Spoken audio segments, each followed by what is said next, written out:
Welcome to the flower farm. These are some things that I like to use for seed starting. I'll start out with soil blocks. I'll do soil blocks. They're very tiny, and a styrofoam tray. They're usually left repurposed from meat or groceries, things that come from the grocery store, packed in these styrofoam trays. I try to buy things that aren't in styrofoam. But if I can't help it, or we get something, usually seafood especially, will be packed in this, I'll reuse it for my soil blocks. And it works really well. This little blocker makes 20, and I can get 40, 2 sets, which is 40 soil blocks on this one little tray. So I can start 40 seedlings in one styrofoam tray. Then next is a little 6-pack, these little plastic 6-packs. They're not, they don't last very long. I try to be really careful and get at least 2 seasons out of them.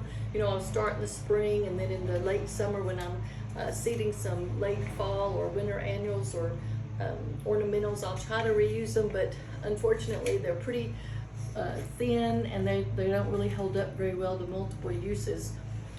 And then I really like these. I got these, I think, from Farmer Bailey or Urban Farmer. They come in a set of 4, and they sit in a black tray similar to this, and it has a humidity dome that fits over it. Now, the tray and the humidity dome are covering seed that are germinating. So these are just some that I'm gonna seed today and put in another tray, but I don't have the tray and the humidity dome here. But I really like these because I grow in a small farm. We don't grow acres and acres of flowers. And so if this gives me 12 in each set, then I can either grow 12 of one variety, or I can grow multiple varieties in the same tray that I'm starting and germinating. And what I'll do today is start 4 different kinds of zinnias, 12 of each variety in the 4 trays. And then this is a tray from Farmer Bailey's that I think maybe Snapdragon plugs came in, or pansy plugs, I'm not sure. But I repurposed these, and you can see I've cut it off to fit in these big nursery trays after I mix the soil. Anyway, so this, I reuse these, I cut them apart.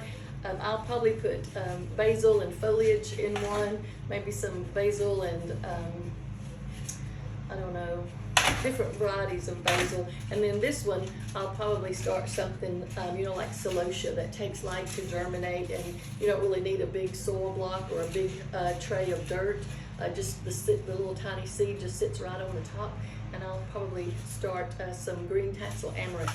And this does look like a lot, but I use a lot of green tassel amaranth, especially in overhead installations. So these are soil containers, as far as for starting seed. This is my mix, and I don't bother with trying to mix up my own. I usually go through 3 or 4 bags of the OMRI certified seed starting mix from my local Lowe's or Home Depot. It works great. I really have had lots of good success. I pre-moisten my soil mix. I put it in these big trays and get it wet and let it really absorb all the water that it can. I don't want it soggy and dripping. I want it to be kind of like a mud pie. See, that's a little too wet. See, when you squeeze it and the water comes out. So it needs to, we've got some more dry down here that I'll mix in with it. You really want it to hold its shape, but not drip water. So it needs, we'll probably add a little more to it. It will absorb a lot, I'm not gonna add any more until I give it a few more minutes, because it will actually absorb a lot more than you think. And I don't want it to be too dry either, because for seed that has to have light to germinate, like basil and celosia, I don't want to have to be top watering or bottom watering. I want the first 4 to 7 days for it to just sit under the grow light and the humidity dome. Look at that little chip. So that's how I mix my soil. It's not anything special. Another tool that I really like to use a lot, and I use this almost every day, is just a plain case knife or dinner knife. This is perfect for fitting down in these little tiny plugs and lifting out a plug. If you try to pull a plug out of one of these by the plug itself, you'll end up snapping it off and ruining your plug.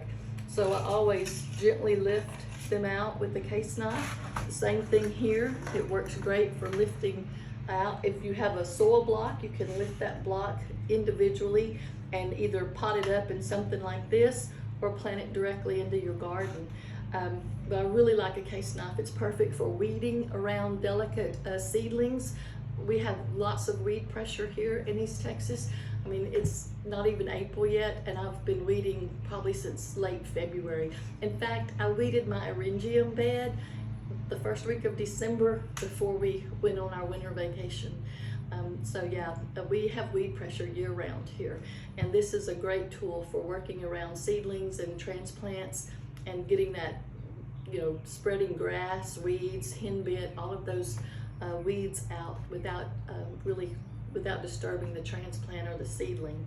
I always go back when I've weeded something with a bucket of fish emulsion and water, and then my little narrow tip water, so I can water it right at the base of that plant and, you know, resettle its roots back down into its growing area after I've pulled out weeds. So these are just some of the tools and the things that I use to grow your wedding flowers. Schedule your visit to the farm and let's talk about how we can make your wedding beautiful, starting with the seed.